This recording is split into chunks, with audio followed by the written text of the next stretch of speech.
अस्सलाम वालेकुम। सऊदी अरब में ऐसा पहली बार हुआ है कि फ़्लाइट के अंदर लोगों के ऊपर जुर्माने लगाए गए हों। यानी जो लोग सऊदी अरब आ रहे थे या सऊदी अरब से जा रहे थे, लगभग 12,000 रियाल से भी ज़्यादा लोगों के ऊपर जुर्माने लगाए गए हैं। तो अगर आप सऊदी अरब अभी आ रहे हैं या सऊदी अरब से जाने वाले हैं तो ये जानकारी आपको ज़रूर होनी चाहिए। कहीं ऐसा ना हो कि आप सऊदी अरब की फ़्लाइट में बैठें और आपके ऊपर जुर्माना लग जाए। इसके अलावा भी और भी काफ़ी सारी ज़रूरी जानकारी आई हैं, तो आपसे रिक्वेस्ट है वीडियो को शुरू से लेकर आखिर तक ज़रूर देखें ताकि पूरी जानकारी आपको मिल सके। दोस्तों, सबसे पहले यहाँ पर मैं आपको बताना चाहूँगा, सऊदी अरब के लिए 150 ट्रेलर ड्राइवर की ज़रूरत है, जो कि कंपनी का वीज़ा है। इसमें 1800 रियाल की आपकी सैलरी होगी, ओवर टाइम होगा। इसके अलावा ट्रिप के हिसाब से भी कुछ ना कुछ फ़ायदा आपको मिलेगा। मेडिकल, रिहाइश सब कुछ कंपनी की होगी। और यहाँ पर मैं आपको बताना चाहूँगा, देखिए फेसबुक पर मैंने एक पोस्ट डाली थी इसकी, तो काफ़ी सारे लोगों ने मैसेज किया था जो कि उनके पास में सऊदी अरब का कार ड्राइविंग लाइसेंस था।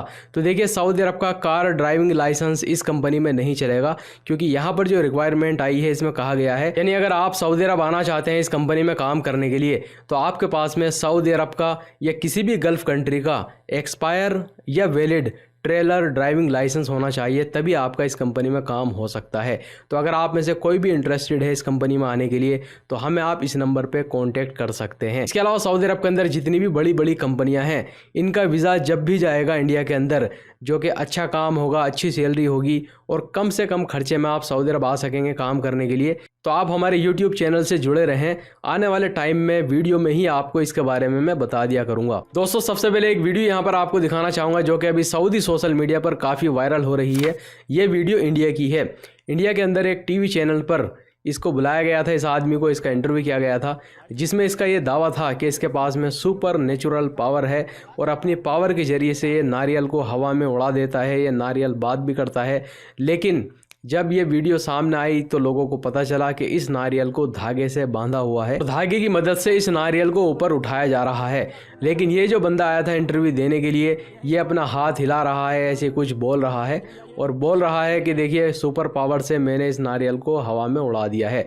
लेकिन आप यहाँ पर वीडियो में देख सकते हैं धागे से नारियल को बांधा हुआ है, जिसकी मदद से इसको ऊपर उठाया जा रहा है। इसी वजह से ये वीडियो अभी सऊदी सोशल मीडिया पर काफ़ी वायरल हो रही है कि देखिए लोगों को किस तरह से बेवकूफ़ बनाया जा रहा है। और कुछ लोग वाकई में ऐसे लोगों के ऊपर आंख बंद करके भरोसा कर लेते हैं कि इसके पास में कोई सुपर नेचुरल पावर है। इसके अलावा एक और वीडियो दिखाना चाहूँगा जो कि हांगकांग एयरलाइंस की है, और आप यहाँ पर वीडियो में देख सकते हैं और ख़बर में बताया गया है कि हांगकांग एयरलाइंस के अंदर पावर बैंक में आग लग गई और पेप्सी की मदद से इसको बुझाया गया। तो देखिए अभी दुनिया भर से काफ़ी सारी इस तरह की वीडियो, काफ़ी सारी इस तरह की खबरें निकल के सामने आ रही हैं कि पावर बैंक की वजह से पूरी की पूरी फ़्लाइट जल के राख हो गई है। तो ऐसा ना हो कि आने वाले टाइम में पावर बैंक के ऊपर पूरी तरह से पाबंदी लगा दी जाए। तो देखिए अक्सर लोग क्या गलती करते हैं जिसकी वजह से आग लग रही है कि वो पावर बैंक में अपने मोबाइल को कनेक्ट करके छोड़ देते हैं चार्ज करने के लिए, और हीट होने की वजह से, गर्मी की वजह से उसमें आग लग जाती है और उसके बाद फिर फ़्लाइट में आग लग जाती है और काफ़ी फ़्लाइट जल के राख हो चुकी हैं सिर्फ एक पावर बैंक की वजह से। वहीं दोस्तों, जद्दा पुलिस की तरफ से एक जानकारी आई है जिसमें कहा गया है कि जद्दा के अंदर 12 गैर मुल्की लोगों को गिरफ्तार किया गया है, जो कि यहाँ पर औरतों से और बच्चों से भीख मंगवाने का काम कर रहे थे। तो देखिए काफ़ी लोग यहाँ पर आ जाते हैं गैर मुल्की, जो कि अपने छोटे बच्चों से और औरतों से भीख मंगवाने का काम करते हैं। और सऊदी अरब के अंदर भीख मांगना या मंगवाना बहुत ही तगड़ा जुर्म है। यहाँ पर लोगों को पकड़ के उन पर जुर्माने भी किए जा रहे हैं और जेल की सजाएं भी हो रही हैं। अलावा दोस्तों, रियाद के अंदर एक सऊदी शहरी को गिरफ्तार किया गया है जिसने अपनी बंदूक से 3 गाड़ियों के ऊपर अंधाधुंध गोलियां चला दी और एक गाड़ी को तो ये लेकर के भागना चाहता था, यानी उसको चोरी करना चाहता था। यहाँ पर रियाद पुलिस की तरफ से बताया गया है कि इसको साइकोलॉजिकल डिसऑर्डर था, यानी दिमागी हालत इसकी ठीक नहीं थी, जिसकी वजह से इसने इस तरह से किया है, अंधाधुंध गोलियां चला दी और इसको गिरफ्तार कर लिया गया है। वहीं दोस्तों, सऊदी एंटी करप्शन अथॉरिटी नज़ाह की तरफ से एक जानकारी आई है जिसमें कहा गया है कि सऊदी अरब के अंदर करप्शन के इल्ज़ाम में लगभग 82 लोगों को गिरफ्तार किया गया है, जो कि पावर का गलत इस्तेमाल कर रहे थे, रिश्वत इन्होंने ली थी। इसके अलावा और भी अलग अलग एक्टिविटी में ये लोग पाए गए थे। और देखिए ये लोग सऊदी अरब के अंदर जो बड़ी बड़ी मिनिस्ट्रीज़ हैं, जैसे ministry of health, ministry of interior, ministry of defence, ministry of human resource, इन बड़ी बड़ी मिनिस्ट्रीज़ में ये लोग काम कर रहे थे। इन सभी लोगों को गिरफ्तार कर लिया गया है। इसके अलावा दोस्तों, एक खबर Saudi ministry of human resource and social developments की तरफ से आई है ईद की छुट्टी के बारे में। यानी जो लोग सऊदी अरब के अंदर प्राइवेट सेक्टर में काम करते हैं, यानी कंपनियों में काम करते हैं, शिरकों में काम करते हैं, उनकी छुट्टी के बारे में यहाँ पर ऐलान किया गया है। तो आप यहाँ पर ख़बर में देख सकते हैं जिसमें कहा गया है कि 29 मार्च की ड्यूटी करने के बाद में जो लोग प्राइवेट सेक्टर में यानी कंपनियों में, शिरकों में काम करते हैं, उनकी छुट्टी हो जाएगी, यानी 30 मार्च से उनकी छुट्टियां शुरू हो जाएंगी। अब यहाँ पर मैं आपको बताना चाहूँगा, देखिए 30 मार्च को ईद हो या ना हो, लेकिन जो छुट्टियां हैं वो 30 मार्च से ही शुरू हो जाएंगी।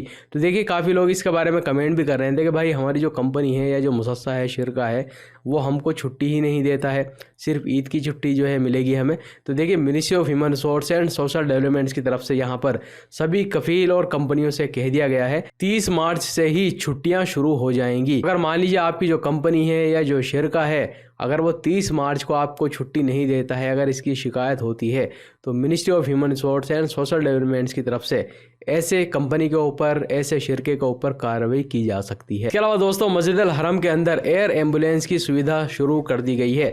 तो आप यहाँ पर वीडियो में भी देख सकते हैं, हेलीकॉप्टर से मरीजों को हॉस्पिटल में मुंतकिल किया जाएगा। क्योंकि बहुत मरतबा क्या होता है कि जो लोग उम्रा करने के लिए आए हैं, इबादत करने के लिए आए हैं, अचानक उनकी तबीयत ख़राब हो जाती है, यानी कोई सीरियस जो है बहुत ही इमरजेंसी केस हो जाता है, किसी को हार्ट अटैक आ गया या कोई और मसला उसके साथ में हो गया, तो उसको जल्द से जल्द हॉस्पिटल में ट्रांसफ़र किया जा सके, इसी के लिए एयर एम्बुलेंस की सुविधा शुरू की गई है। तो मस्जिद अल हरम के अंदर जो बड़ा गेट बना हुआ है, उसके ऊपर ही एयर एम्बुलेंस के लिए हेलीपैड बनाया गया है, वीडियो में देख सकते हैं, जो कि वहाँ पर वो लैंड करेगा और वहाँ से तुरंत मरीज को लेकर के हॉस्पिटल में उसको ट्रांसफ़र किया जाएगा, जो कि सऊदी हुकूमत की तरफ से बहुत ही अच्छी सुविधा यहाँ पर दी जा रही है। इसके अलावा दोस्तों अब यहाँ पर मैं आपको बताना चाहूँगा, सऊदी सिविल एविएशन की तरफ से एक जानकारी आई है जिसमें कहा गया है कि सऊदी फ़्लाइट के अंदर 12,400 रियाल का जुर्माना लगाया गया है लोगों के ऊपर, यानी जो मुसाफिर उसके अंदर बैठे थे उनके ऊपर ये जुर्माने लगाए गए हैं।